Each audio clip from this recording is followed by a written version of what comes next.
Welcome back to another episode of the Gaming Grounds channel. I am your host, Action Jack, and I wanted to give my impression on the Nintendo Direct that aired yesterday, depending on when you watch this. It was on March 27th.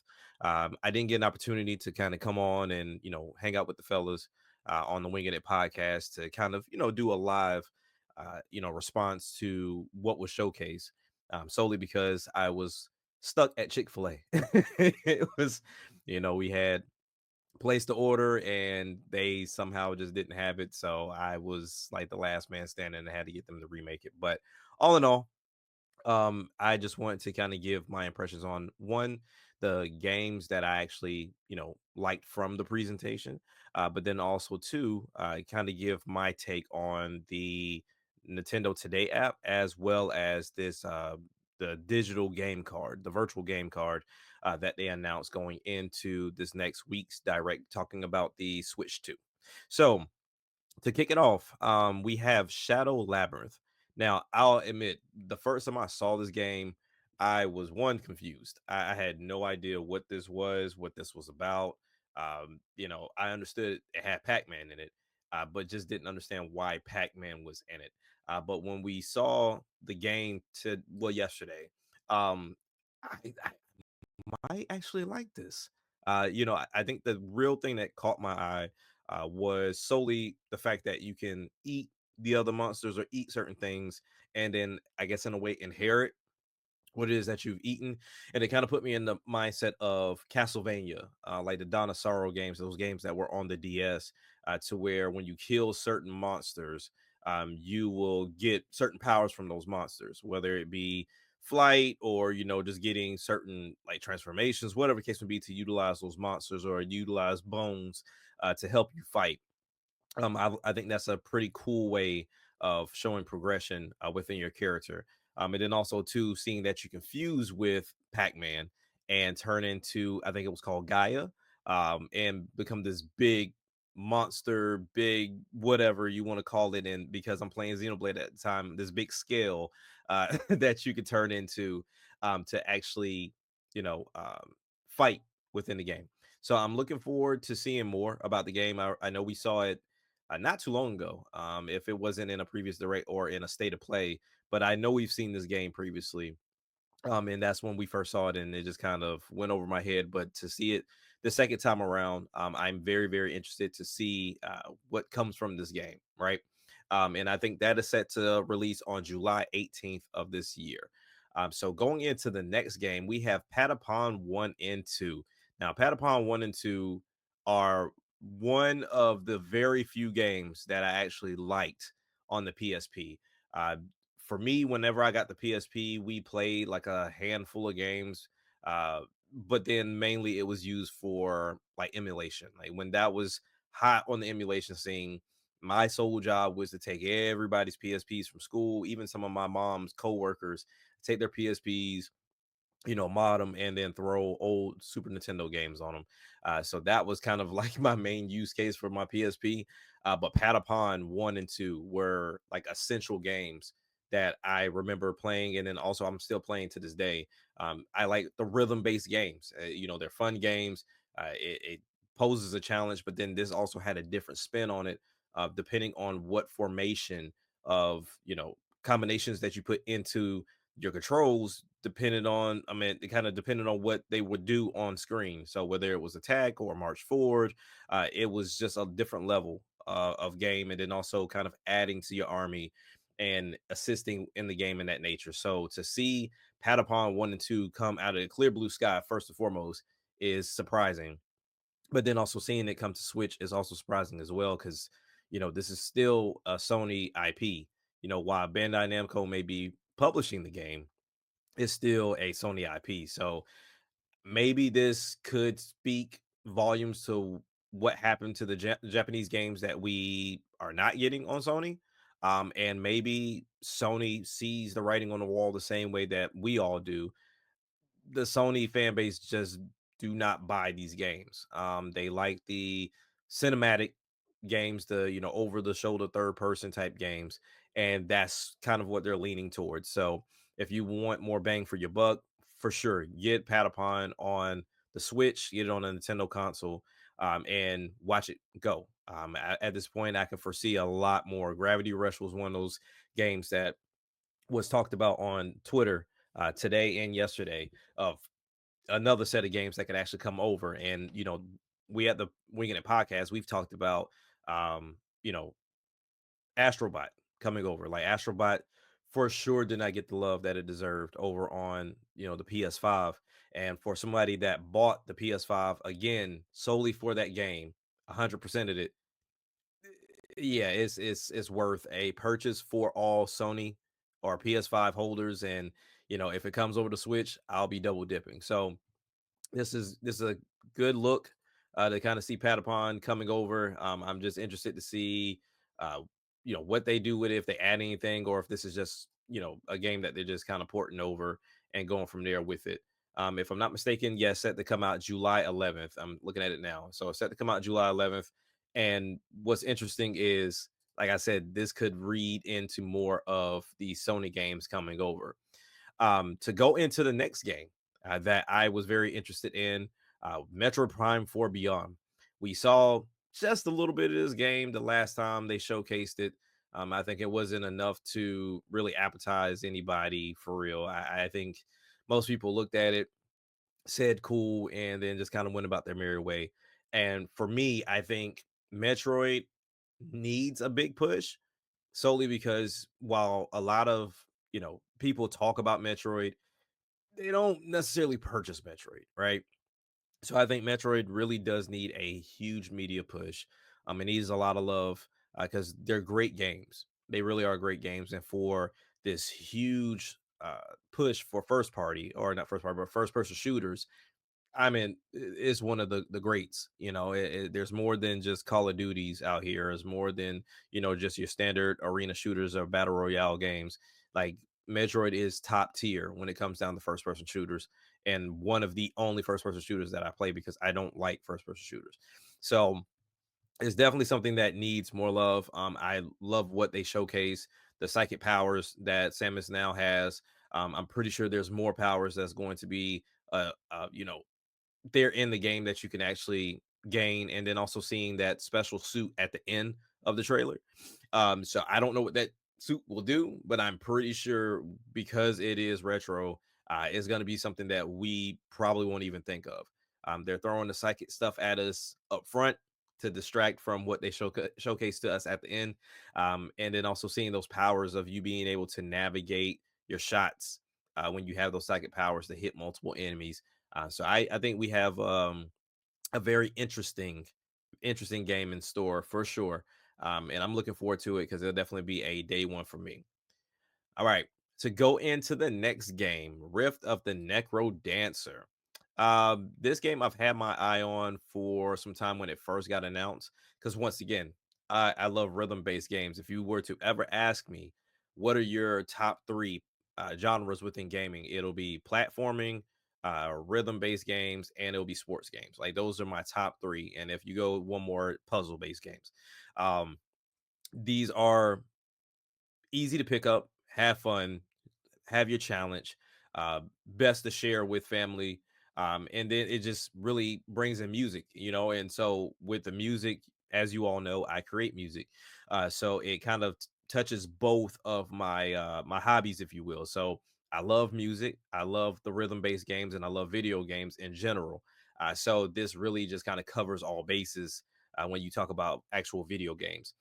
So that one was shadow dropped yesterday. So like I said, I'm recording this a day after. So this was shadow dropped yesterday. I need to go check to see how much it is.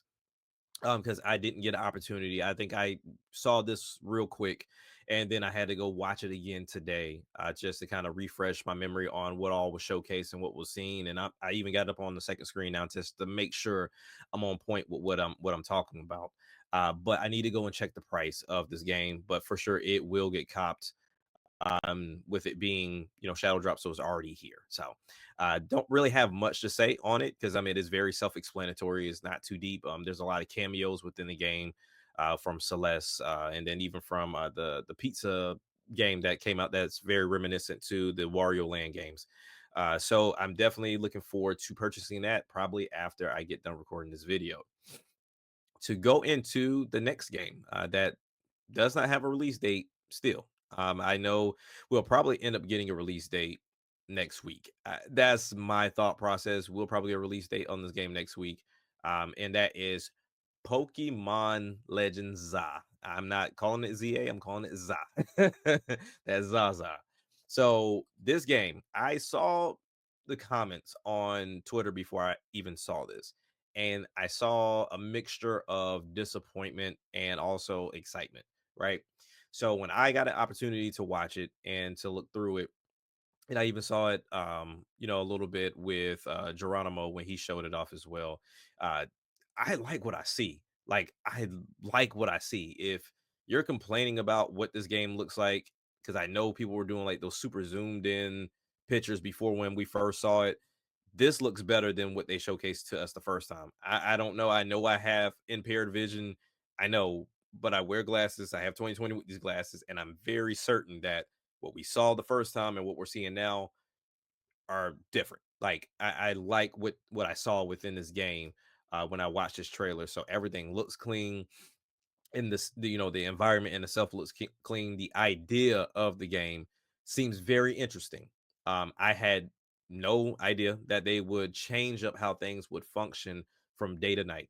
I always spoke about wondering what that difference for this game was going to be, similar to what they did with Pokemon Legends Arceus.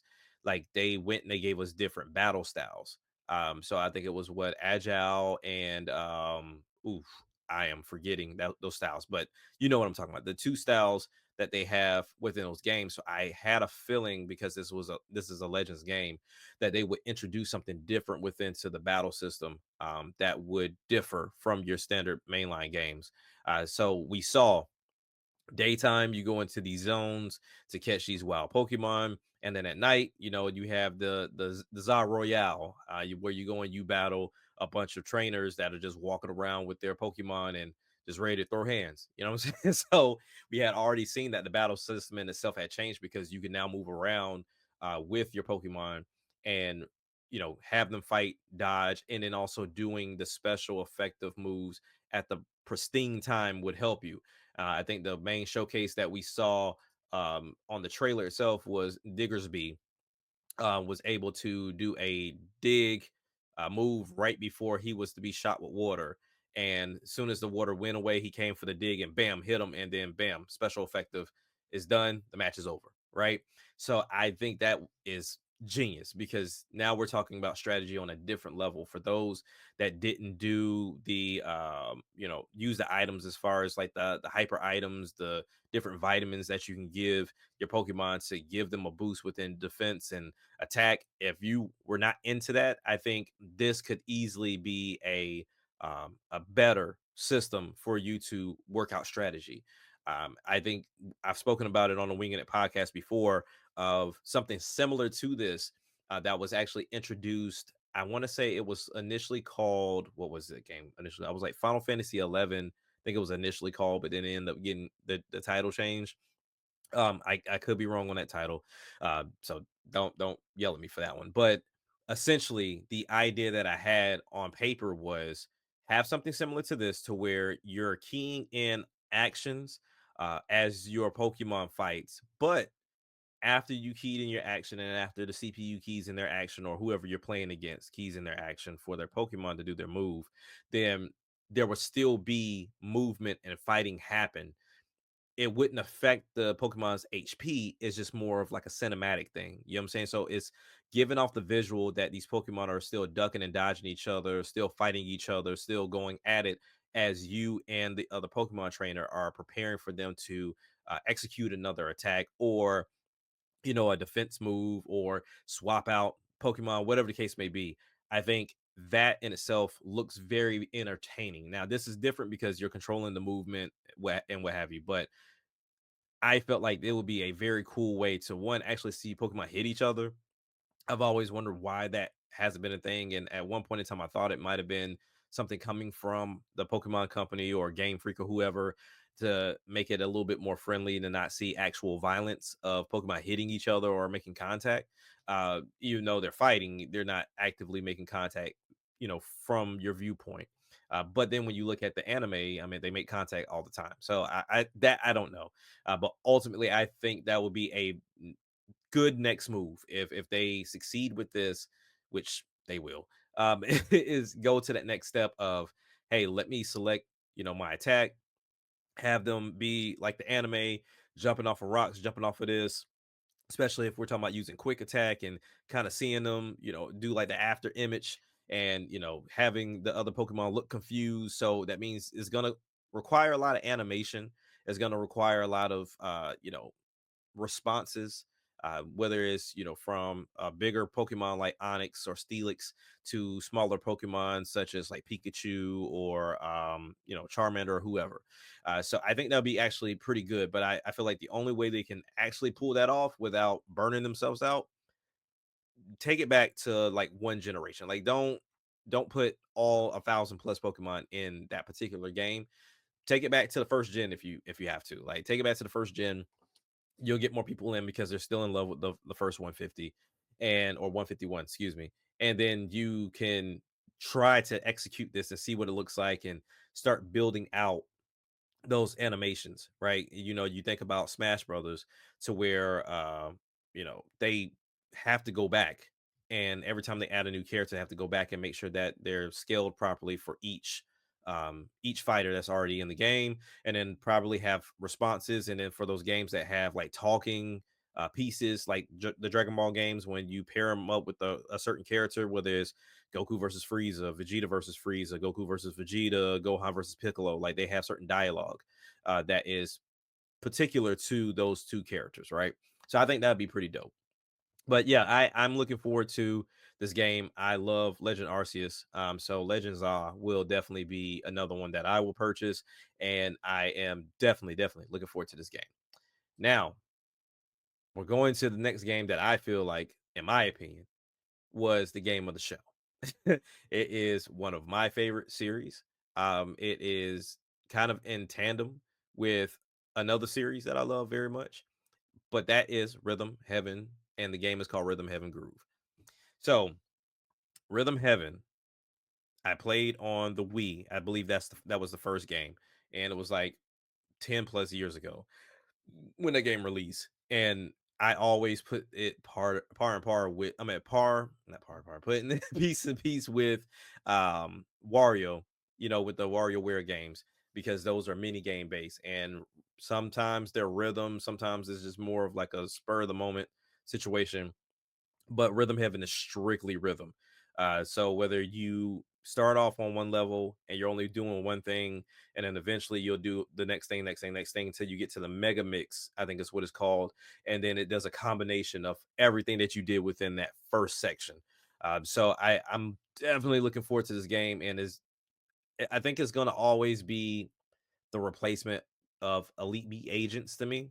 I don't think we're getting another Elite Beat Agents because you have something like Rhythm Heaven, and because that game was strictly rhythm based. It told a story within the song, but then also too, you had the touch screen. So I don't know how you would transfer something like Elite Beat Agents to a Switch or whatever device unless you're going to only do it in handheld.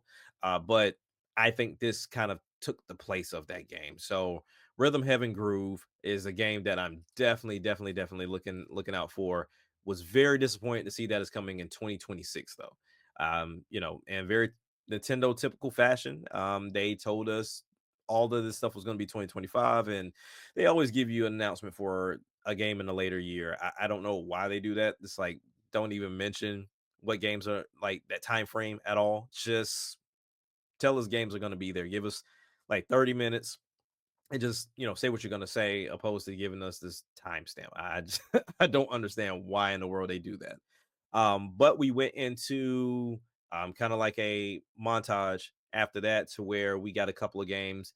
The only games that I saw, excuse me, that I care about was High on Life, which that was a game I've always advocated for. One, because I love Rick and Morty. I also love, what was it, Trover Saves the Universe on my Quest, and I know it came out on consoles as well. But Trover Saves the Universe was another game. A lot of people don't care for them solely because of like the language just within the game, and felt like the humor, things that nature can get a bit redundant and get a little bit like worn out, very South Parkish in a way. So I can understand, excuse me, people from that standpoint. But in all honesty, I mean, it's something that I myself I really enjoy. Like, and I definitely look forward to the game. Um, when it comes down to this next game or games, I should say, Monument Valley. I've played probably like a little bit of Monument Valley on my cell phone, but then I know that they've done add-ons, DLC, had a second one, and they showcased that not only will you be able to get those two in one package, but then there's a third that's coming out as well. So I know a bunch of people that love these games. I love it too because, like I said, fourth on my list are puzzle games, and this is a puzzle game. So I'm definitely looking forward to playing this game on my Switch, or based off of what I've seen, I don't know if this in turn will then release on Android, because I much rather have this on the go with me, and not from like a cell phone standpoint, but also I have my retro handheld devices that run off of Android.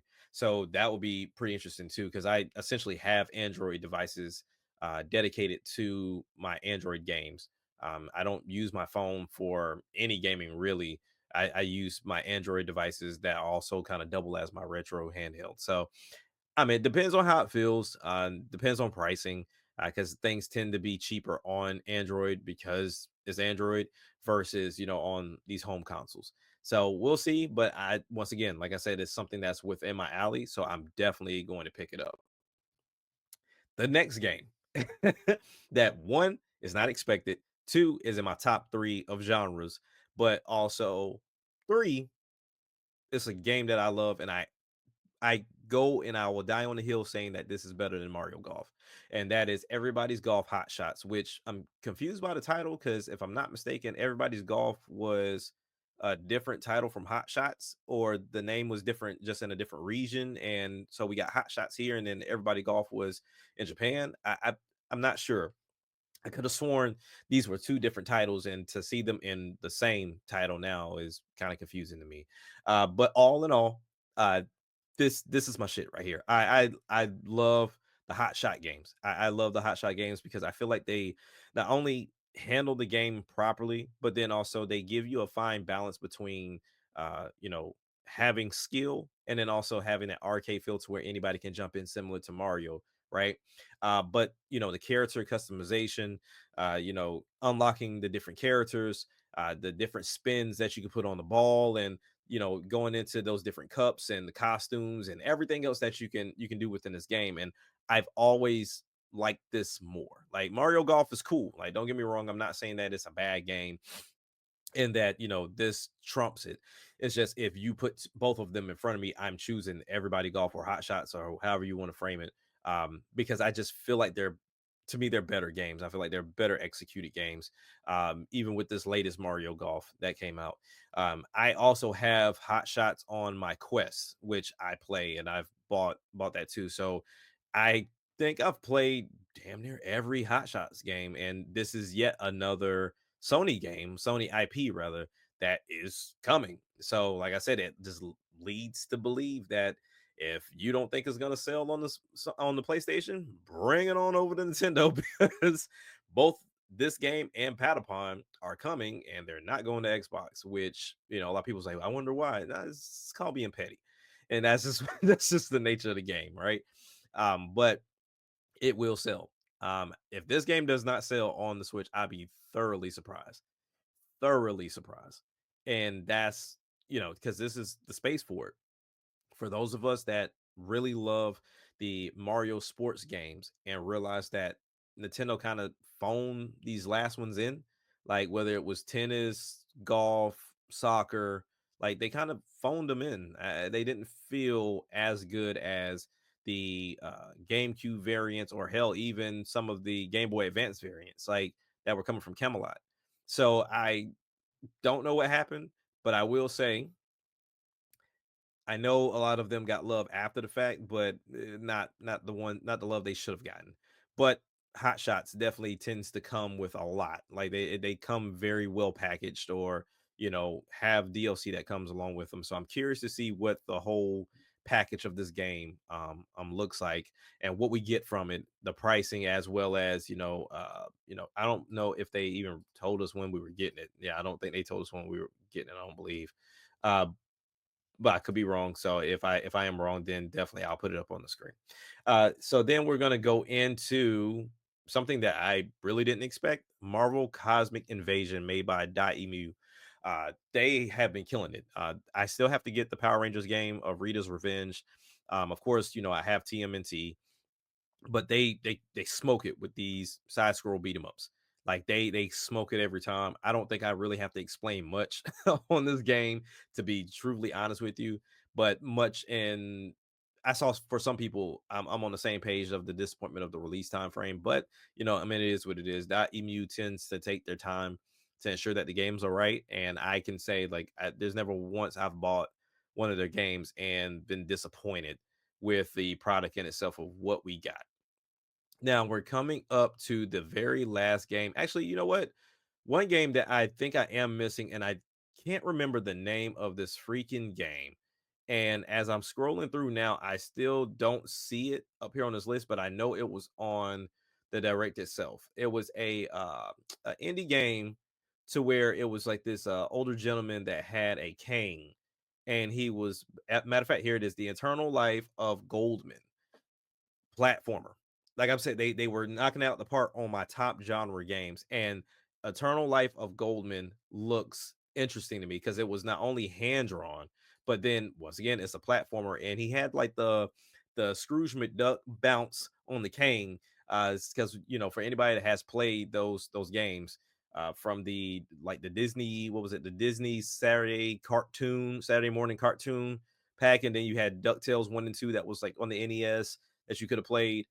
But this is very reminiscent from his move set, not anything else, because this game looks totally different. Like I said, hand drawn, but it's definitely something that is up my alley, and I will be getting this game. Like Eternal Life of Goldman is definitely a game I will be picking up.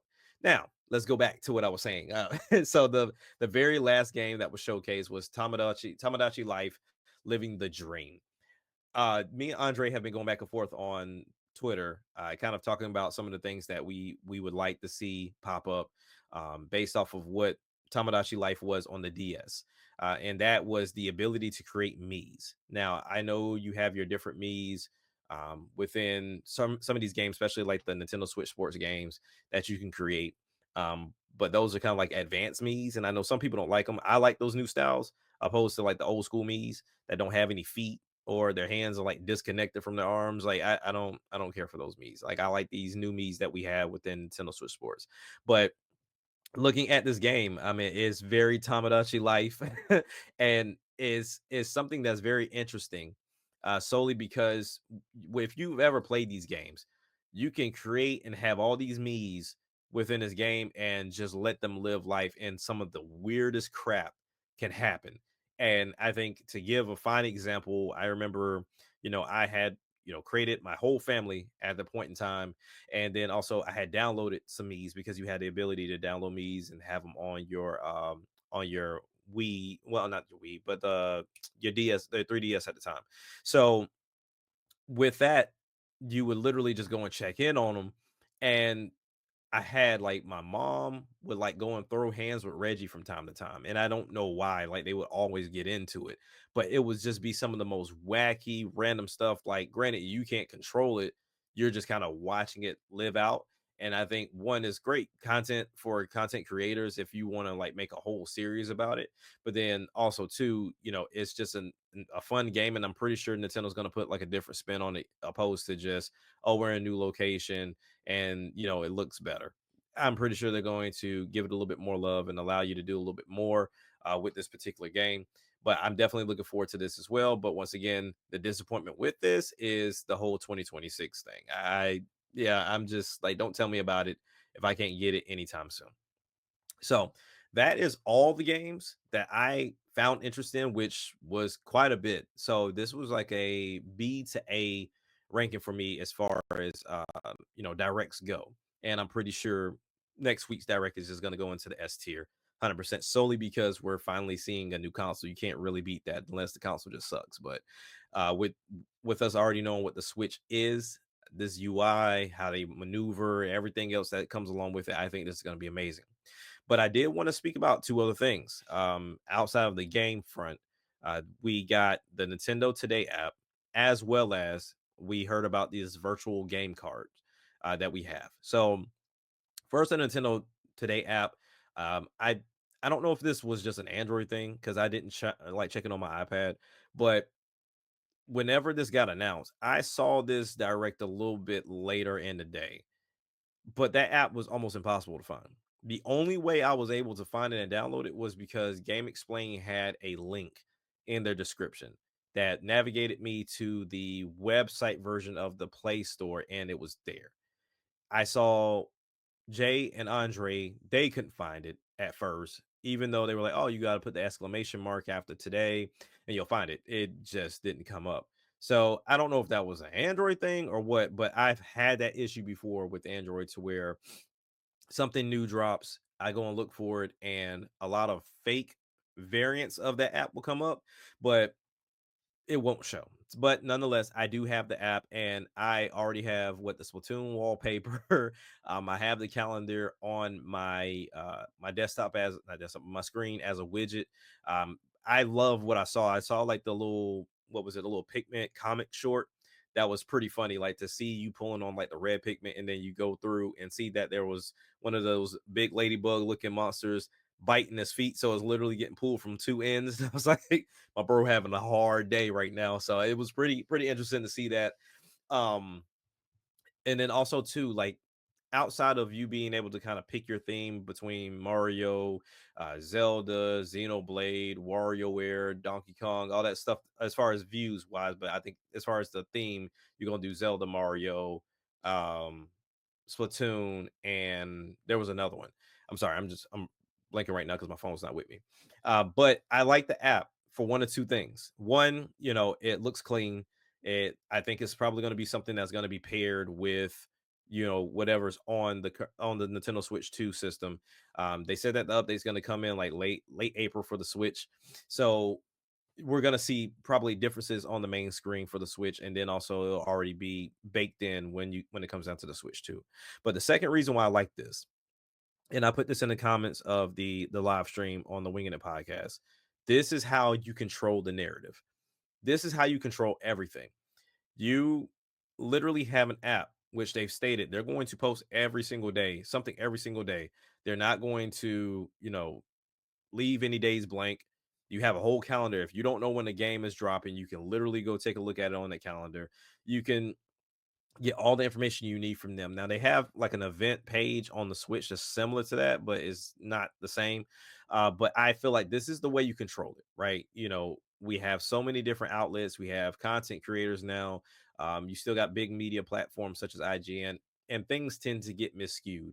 I don't know if it's because it's for clickbait reasoning or people just don't genuinely understand. And that's where the problem comes in for me, to where it's hard to have communication with people when you have people that deliberately lie just to get clicks or just because they do not like Nintendo for one reason or another. Um, so is to me, I feel like that is just the next step for Nintendo to really start controlling the narrative of how they operate and the things that are coming out, and for their consumer base to truly understand what it is that they're doing. I kind of put this in the same category as the Nintendo Directs, right? Like the Nintendo Directs, as they mentioned, they're going to continue to do. They're going to continue to make the Nintendo Directs, but I think this is that next step for the Nintendo Directs. So I think this is going to be a fantastic idea. Hopefully, we continue to get all our information and things of that nature from here, along with those directs. So I think this would be a good way for them to get away from the the craziness of social media. But let's understand right now, because it's brand new, they're gonna have to stay on social media. But over time, much like these directs, people are gonna follow suit, and that's just the nature of the business. Okay, and for the final thing, These virtual game cards. I want to, matter of fact, let me pull up for you all right now. Let me see if I can get this. Hold on, let me see if I can make this work.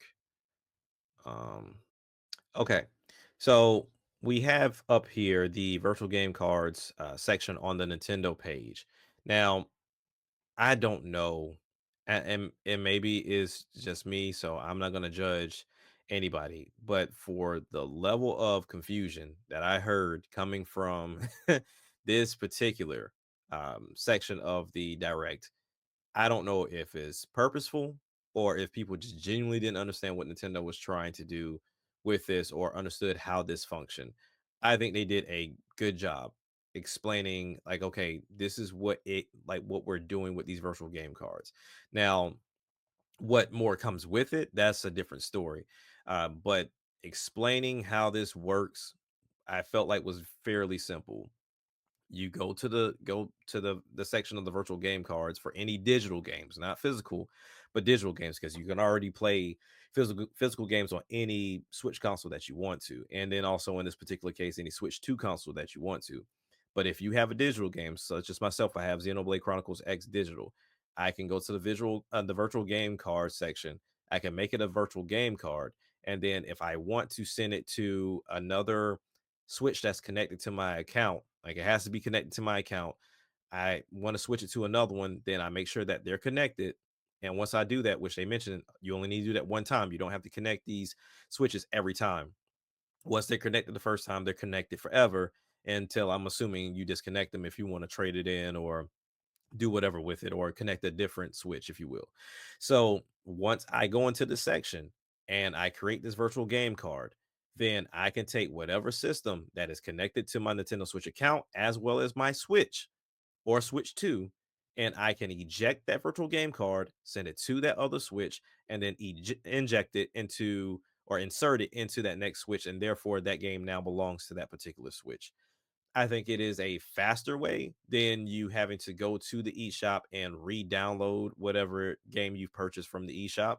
Um, I this just seems to be a great way to do that to get from one device to the next. Now, it sucks if you've already traded in your device and you haven't had the opportunity to switch all those games over. Then you have to go about the long way of going to the eShop, re-downloading your games and going from there.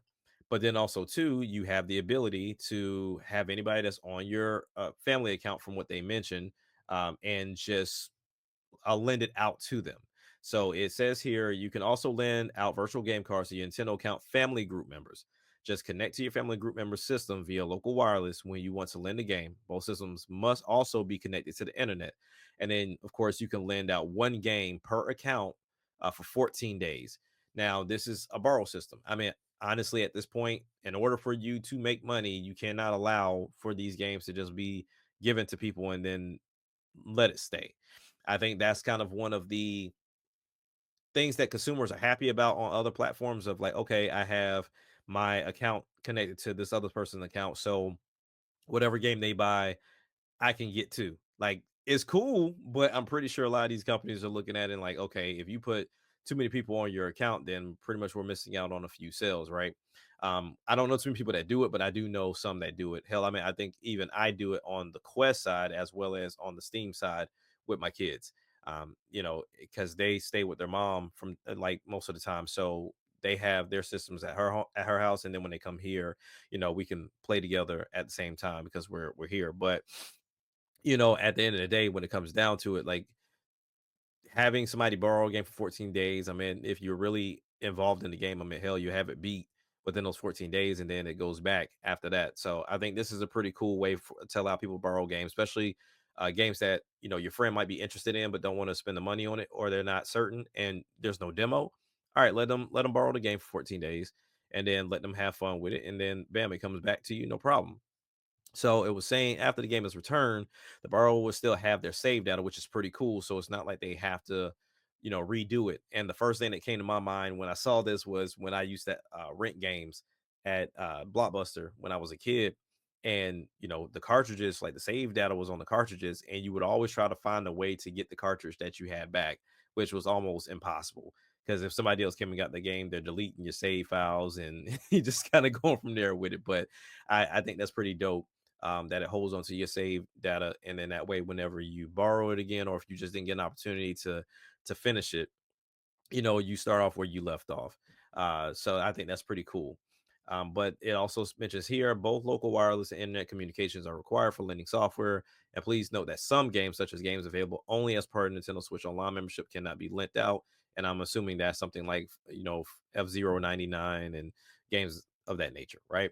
So another interesting thing that got pointed out, and I didn't find this, I think what GVG they found it, and then I saw Geronimo mention it the other night too. So I'm looking at it myself and trying to figure out like my own interpretation, and then I'll go into like why I feel like this is something that is of interest as well to me.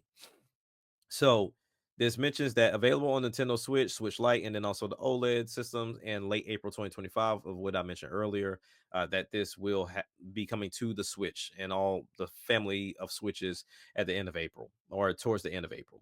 It says system update is required to use this feature on Nintendo Switch systems. Now we have here with the two asterisks, it says compatible systems must be linked to a Nintendo account to use virtual game cards. It says Nintendo Switch 2 exclusive games and Nintendo Switch 2 Edition games can only be loaded on the Nintendo Switch 2 system.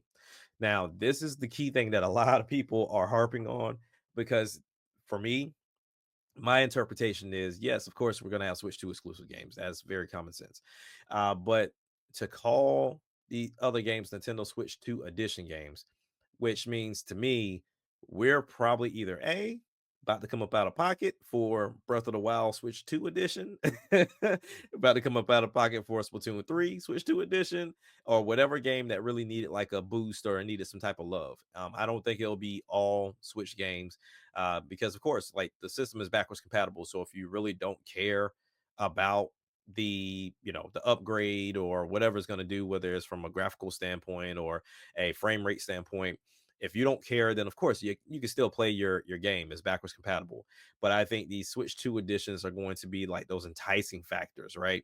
Because I think initially we all thought, you take the Switch 1 game, put in the Switch 2, it does its magic in the background, and then it makes the game look prettier, run better, right? But it looks like that might not be the case because you might have to get these Switch 2 editions. Now, you can be paying full price for this, or it could be an upgrade thing. But I got a feeling that you're not going to go into a store and say, okay, here's a Switch 2 edition of Breath of the Wild. I think this is strictly digital. You have Breath of the Wild digitally, or you have it in your, or you have a cartridge, put it in your Switch 2, and it may notify you, hey, there's a Switch 2 edition of this. Do you want to download this or do you want to purchase this? And I think that's where it's going to give you that notification that they exist. So like I said, it can go one or three ways. It can go to like a full price situation to where they sell the Switch 2 editions if you don't even have the game. It can go the route of, hey, here's a Switch 2 edition upgrade for $10, or they can say, hey, this game has a Switch 2 edition. Would you like to upgrade because you already own the original game and it's for free? So we'll see what happens with that, but I think that's very interesting. Now, before I end this, another thing that came to my mind with this virtual game cards thing, let me close this out, was if we're doing this way, I think the eShop may be slightly different on the Switch 2. Now, I know the current Switch eShop is web-based, like it has its own thing, but I think there's gonna be something cooked in on the side of the Switch 2 to where it may be, I don't know, like a little difficult for you to just go and download whatever on that Switch 2, from the eShop. I think while your account's coming over, that shop itself may not like be the same. I don't know why I have this feeling. Like I don't I know the account itself comes over, like your games are gonna come over. I, if they're doing this, and maybe I'm totally off base, and y'all can let me know that or hey Jack is just like it's not feasible. Like it's not able to be done that way. But my frame of thinking is we get our Nintendo accounts over. Like that's fine. No big deal. Like you can bring your games over. That's fine, no big deal. It recognizes it on the Switch 2, and you can download or either do the virtual game card swap thing. Like, that's fine. But I think there's going to be this communication of like the eShop that we know it as versus like this Switch 2 shop that should be like cooked in. Similar to like PSN and like the PSN and then also Xbox game store that they have. I don't know. Maybe, like I said, maybe I'm just not really thinking this all the way through. I just think there's going to be some substantial differences, and they may not be one in the same to where you're probably going to, like, let's say, the Switch 2 shop, and it may not recognize that you've already bought the game because it's from like the previous eShop. So now you kind of have to do it via the Nintendo.com website because they even mentioned here it that you can also do this virtual game card thing on the Nintendo site. Like, you don't have to do it on the system. Like, you can do it on the Nintendo website. So mm, if I have to do my game transfers via either the account or this virtual game swap, I'm thinking there's a different virtual store on that Switch too.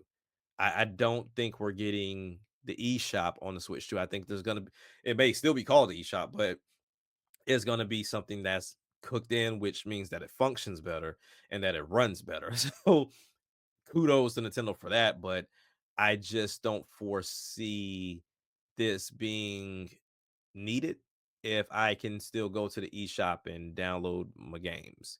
You know what I'm saying? Like, why do I need to transfer over from one console console to the next if I can just download the game and then play them if I'm only using one console? You know what I'm saying? Like, the lending stuff, cool, cool, cool. Like, that's fine, but they're not using this just for lending.